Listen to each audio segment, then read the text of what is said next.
Coming up this evening, live from New York City, environmental groups sue the Biden administration after it handed out oil and gas drilling permits.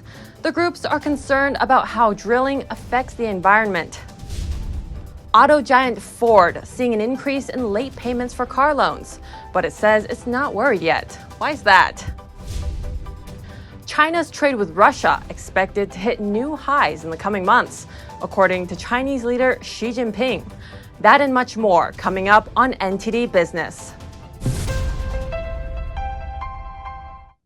Great to have you with us. Chenny Wu here for NTD Business. Environmental groups are suing the Biden administration for handing out drilling permits. They're concerned about how oil and gas wells will affect the environment. This is despite gas prices being at $5 a gallon. NTD's Colin Fredrickson has more. Environmental groups are suing the Biden administration for issuing over 3,500 oil and gas drilling permits in New Mexico and Wyoming. They say the drilling will release carbon dioxide into the atmosphere and harm over 150 different species of animals, including Hawaiian songbirds and polar bears. They really just slow down the process. Denton Cinquagrana is the chief oil analyst at the Oil Price Information Service. Cinquagrana says these types of lawsuits are very common. Can be an effective tool as well, where you don't have drilling going on because things are tied up in courts for months and years. The environmental groups say Biden is violating the Endangered Species Act as well as the National Environmental Policy Act. They also say these permits are given out without any meaningful engagement with the public. Oil and gas extraction and the drilling really requires tremendous amounts of water. It results in tremendous amounts of contaminants that go up into the air, including cancer-causing contaminants. It has a very heavy footprint on the landscape. Maya Rossum is the founder of Green Amendments for the Generations, an organization dedicated to protecting the environment. Rossum argues drill sites damage the environment and harm the health of people and animals living nearby. However, all of this is happening as gas prices have hit a nationwide average of $5 a gallon, and Biden is doing all sorts of things to get it down, such as handing out those drilling permits. But these permits are only one step toward actual drilling. Right after that, you need subsequent permits, dozens of subsequent permits. So you have your land access, but now you need permission to do exploratory drilling. We don't have that, right? Once you do exploratory drilling, you need permission to do your more permanent drilling. We don't have that. We don't have fracking permits. We don't have extraction permits. Even if you were to extract oil and gas from the ground, do you have a permit to transport it? That's a whole nother set of permits. Daniel Turner is the founder of Power the Future, an organization that seeks to educate Americans on energy. Turner says that the regulatory process, as well as an environment that's hostile to the oil and gas industry, is preventing more drilling. Colin Fredrickson, NTD News. The White House insists a lack of drilling is not the bottleneck keeping more oil from reaching the market. It says there isn't enough oil being refined. NTD's Jessica Beatty has the details.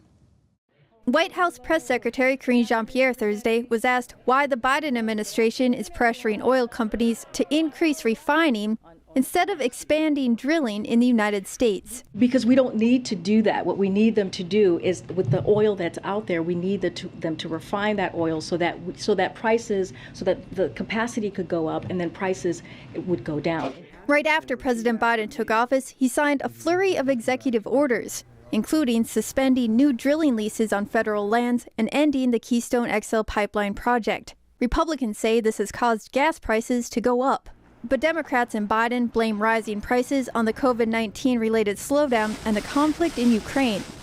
According to AAA, as of Friday, the national average price for a gallon of regular is $5. In California, it's $6.42. Biden's increasingly blamed energy companies for the hike. Earlier this week, he wrote a letter to oil companies and threatened to use executive action if they don't increase capacity at their refineries. And it looks like companies are trying to. Customs data show that U.S. refiners last month imported the highest number of crude barrels in nearly 2 years. Meanwhile, during a live stream event this week, Energy Secretary Jennifer Granholm recommended that Americans feeling pain at the pump should switch to electric vehicles. But Republican lawmakers accused Granholm, a former Michigan governor, of being out of touch with how much average Americans can afford. According to Kelley Blue Book's late 2021 figures, The average price of a new electric vehicle was around $56,000. In contrast, the average price of a new compact was about $25,000. Meanwhile, on Thursday, Florida Governor Ron DeSantis, a Republican, said Biden needs to take responsibility for the energy crisis. DeSantis said Biden campaigned, saying he was going to shut down energy production in the U.S. And now DeSantis says Biden has a lot of chutzpah to attack energy producers. Jessica Beatty, NTD News. Automaker Ford says it's seeing a rise in auto loan delinquencies. In other words, late payments. But the company's chief financial officer, John Lawler, told an auto conference this week that they aren't concerned yet. He said that's because late payments were very low last year and into this year. So he said it seems they're reverting back to the norm. Inflation could be part of it. The average monthly car loan payment hit a record high in May. That's according to auto research firm Edmunds. And the average annual percentage rate hit its highest level since March 2020. And with the Fed raising rates, those borrowing costs will probably go even higher. Despite that, Ford's CFO said the company is seeing strong demand and is going to try to reduce costs to offset inflation. So with car payments rising for average Americans, that gives them even more reason to try to save money on their vehicle purchases. NTD's Sean Marshall has some tips from an expert. According to Edmunds, the average monthly payment to finance a new car hit $656 in May. For used cars, it's $546 a month. And in the first quarter of 2022, auto loan debt reached $1.47 trillion. Not doing your homework before buying a car could cost you thousands. Lauren Fix, award-winning automotive expert and analyst, says to look for dealers that will sell to you at regular price without adding any markups. I just found a Ford Lightning out of state, doubled the price. So the car was $69,000. They put $1,300 in upgrades, we put in floor mats and paint protection, and then they added a market adjustment price of $69,000, and they doubled the price. Edmunds suggests getting pre-approved for a loan so you know what interest rate you qualify for, and that rate will help you set your budget for the car. Also, if you're looking to save money by getting an electric vehicle, Fix says that might not be the answer. If you can find one, it will cost you more in other ways because you have to buy a charger. Sometimes it's included, but you still have to have it installed, and that's about $2,000. And not every charger works when you need it to. Plenty of reasoning to believe that electric vehicles are far from ready for prime time. In car loan discussions on Twitter, some people are complaining about having to choose between a car, house, or education. Possibly why the public transportation industry is being heavily pushed to evolve. Sean Marshall, NTD News. Stocks closed mixed today. The Dow lost 38 points, or 0.1%. The S&P gained 8 points, or 0.2%. And the Nasdaq added 152 points, or 1.4%. The European Union is open to having Ukraine join them. If this happens, Ukraine would be the 28th country in the EU. The European Commission has formally made the recommendation, and EU leaders will meet in Brussels next week to discuss it. Volodymyr Zelensky, the president of Ukraine, tweeted that this first step will certainly bring their victory closer. However, the process to fully join could take decades. Becoming part of the EU consists of 3 stages. First, Ukraine has to be made a candidate for membership. This is what the EU leaders will discuss next week. After that, Ukraine has to take part in, quote, formal membership negotiations. For that, the EU has to make sure that Ukraine adopt its laws and has the power to apply and enforce them. Ukraine also has to implement many reforms to fit the EU's conditions.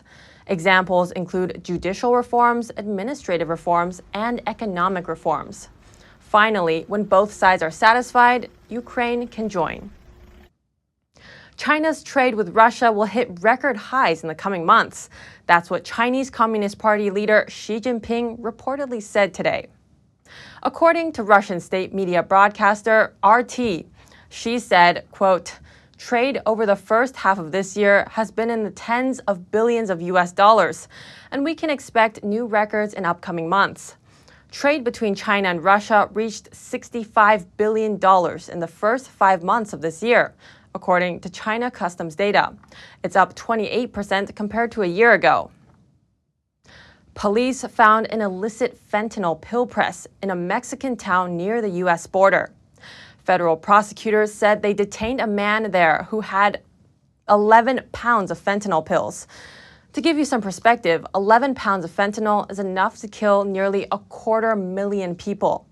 NTD's Don Ma speaks with a former DEA agent about what can be done about the fentanyl crisis in the U.S. Derek, great to have you. So Mexican cartels are making counterfeit pills like Xanax, Adderall, or oxycodone with fentanyl laced into them. They're getting the precursor chemicals from China. Fake pills are flooding American streets, young people especially at risk. Derek, what can be done about the situation? Well, for one, Don, we have to treat this as a poisoning attack on our country because they're making these poisonous, deadly drugs in labs in Mexico. They're getting chemicals from China. And unfortunately, it's like a tsunami now of these deadly drugs. The whole illicit supply chain has been tainted with this poisonous fentanyl. But unfortunately, over 107,000 young Americans died. We're losing 295 Americans a day. This is like a chemical weapons attack against our country. Why is there such a high level of deaths among young Americans? Well, basically, they have access now on the social media sites. They're able to order these pills and order these drugs online, so they don't have to go out to some alley and go find a drug dealer. They could go online, go on Snapchat, go on Instagram, and they can actually get the stuff delivered right to their location. And a lot of these kids that are under a lot of pressure now, social anxiety, social isolation, depression, they may be on legitimate pharmaceutical pills, but then when the pills run out, they go onto the internet and they buy these deadly drugs, and that's what's happening. This is brand new. We've never had this before. And they could be doing this without their parents even knowing, right? Oh, 100%. I work with the families around America, and unfortunately, they find their kids that are blue, their faces are blue, they're dead at their computers in their bedrooms, and the parents had no idea what fentanyl was. Some of these kids are as young as 13 years old, and they just have such a bright future ahead of them, beautiful families, and unfortunately, they're dying suddenly, and no one knows why. Right now, we have this open border. We have hundreds of thousands of people coming into this country. We have drug deaths at all-time levels. Just as an example, Don, last year, the DEA seized enough fentanyl to kill everyone in America. Has the U.S. seen any improvement or progress in the fentanyl crisis? Absolutely not. Like President Biden said that this is an unusual and an extraordinary threat to the United States national security, but yet there's no action. The borders are. The vice president was designated to fix this problem. She doesn't even talk about it. She doesn't go down to the border. You got to understand, Don, in October, there was an AP report that revealed one lab in Sinaloa, Mexico, that was producing 70 million pills a month.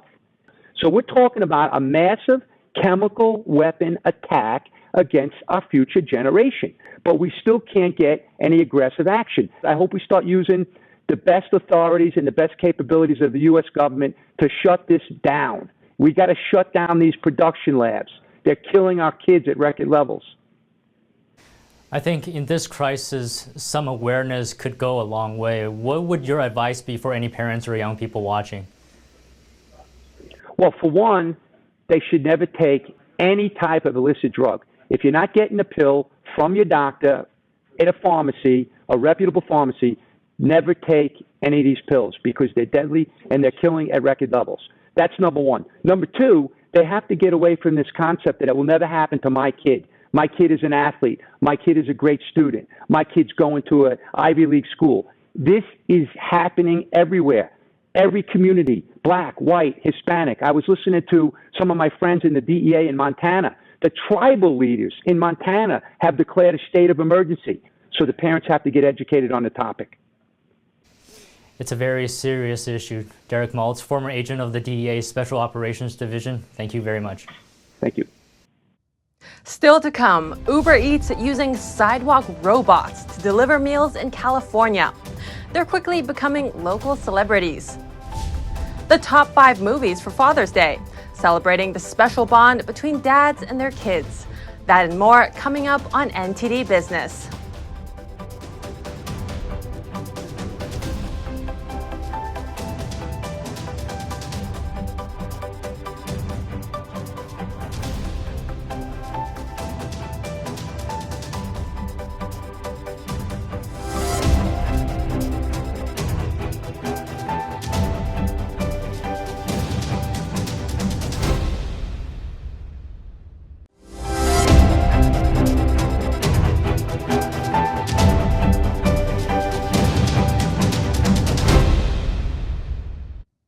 Welcome back. The Consumer Product Safety Commission is recalling more than 400,000 bottles of pain medication from Kroger and Walgreens.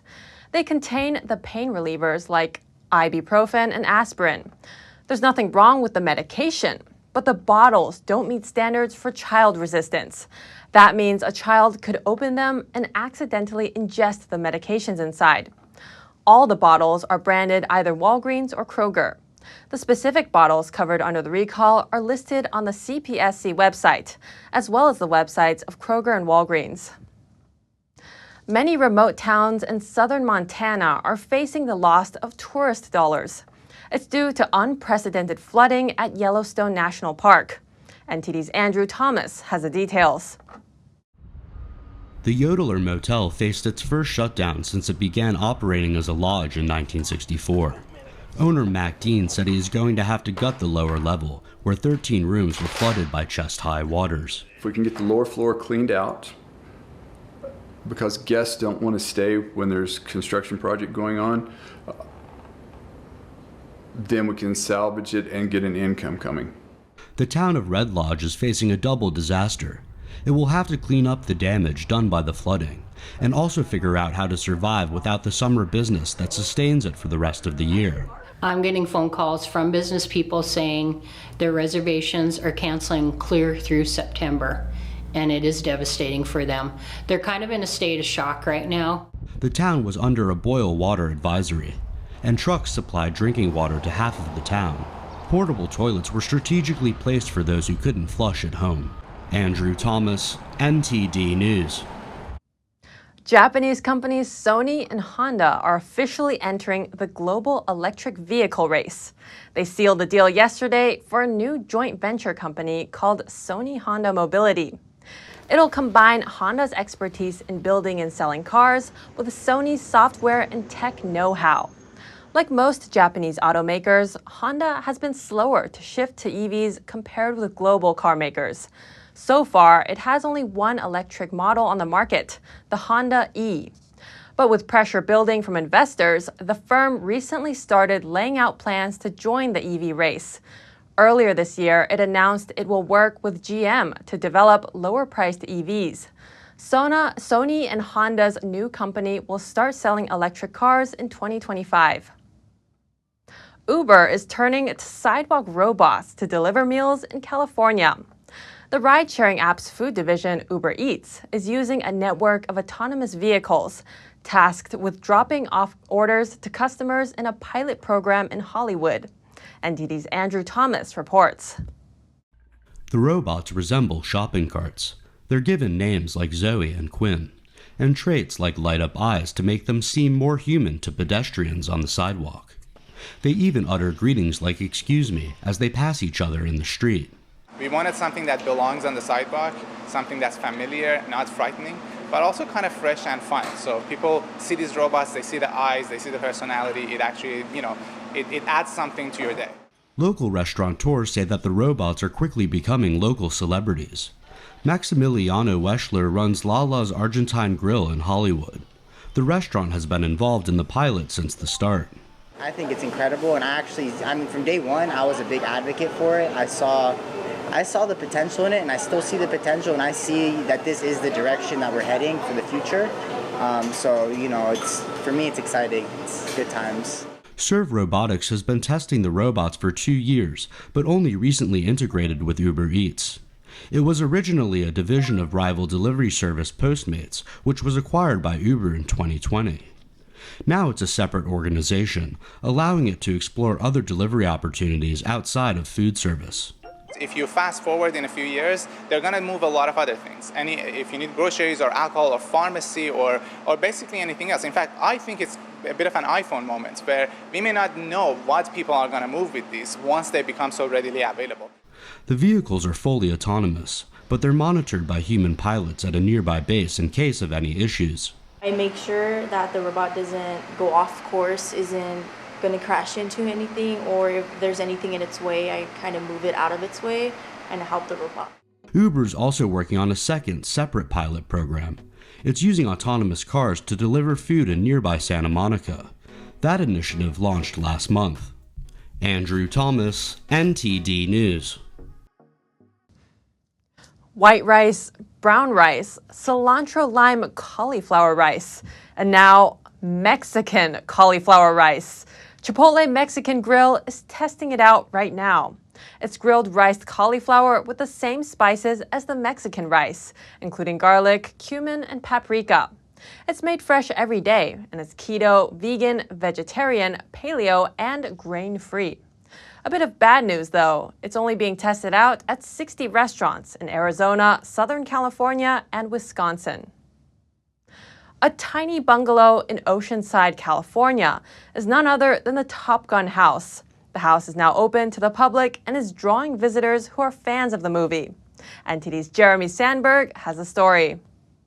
This house in Oceanside, California, was owned by Tom Cruise's love interest in the 1986 film Top Gun, and was used to film their romantic scenes together. The house has been open to the public for a month. You get to relive that magical, quintessential Southern California moment when Tom Cruise is coming up the coast in his Kawasaki 900, and there's a replica right outside the house that you can jump on and really relive that moment of the coastal breezes going through your hair, which is a lot of fun. We are located adjacent to the historic Oceanside wooden pier, so if you take a look back at the original Top Gun, you can see the same scenes with this house that has new life in 2022. The house isn't where it was originally located in the movie. The owner decided to relocate it and is now nestled between the Mission Pacific Hotel and apartment blocks. It was in a state of disrepair, and the owners decided to raise it one block south of here and relocate it to give it a little bit more life and a little bit different lens. They restored the paint color to the original motion picture in 1986, and what was carried throughout from a theme standpoint was the reds, whites, and blues. So a lot of Americana on the exterior, which then translated to the high pies, which is served on the inside of the home. Visitors can enjoy memorabilia and photographs from the original film, and also eat a slice of pie on the house's balconies and patio. How do the visitors like the house? Oh, my reaction is like the movie. I want to live there, because in the old movie, because it's just beach and house, and that's what I'd love. So I love this house. I want to live in it. I enjoyed the movie. It looks totally different than what it did in the first movie. I remembered it just being on the street kind of by itself and the ocean, so it's a nice memory from a good movie. We didn't even know it was filmed here, and then we drove past this morning, and we're big fans of the movie. We're going to watch it again tonight, and we just kind of wanted to relive a little bit of our childhood. Outside the house is a replica of Cruise's motorcycle that visitors can enjoy. With Father's Day approaching, NTD's Andrew Thomas takes a look at 5 classic movies. They unpack the special bond between fathers and their children. Simply defending Tom Robinson. There's been some talk that I shouldn't do much about defending this man. Then why are you doing it? If I didn't, I couldn't hold my head up in town. The first recommendation, To Kill a Mockingbird. The 1962 film is named one of the best courtroom dramas of all time. It features a widower who imparts wisdom to his young, impressionable children. The movie is based on the landmark novel of the same name by Harper Lee. How can we be so different? Your teacher gave you a really hard book this time. I find it is not in the best interest of the child to remain in the home, and I order her detained. Why is he going home with me? The second choice is the tear-jerking I Am Sam, starring Oscar-nominated Sean Penn as the title character, the mentally challenged Sam. Despite the tenacious help of a lawyer, the court separates Sam from his daughter Lucy, saying he isn't smart enough to raise his child. As a tip, be sure to have ample tissues at the ready.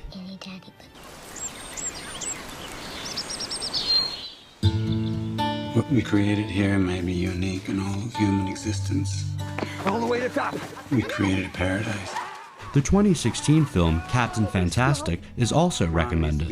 It follows the story of Ben, who raises his 6 children in the wilderness. He teaches the kids to think critically and guides them through a life without technology. What twist could happen when Ben must take his sheltered offspring out into the modern world? Another 2 picks are Parenthood from 1989, based on real-life experiences, and Father of the Bride from 1950, also adapted from a novel. If you have any news tips or feedback for the show, send us an email at business@ntd.com. That's the latest from the NTD Business team and myself, Chenny Wu. You can follow me on Twitter. For NTD Business, that's all for today. Thanks for watching and have a nice weekend.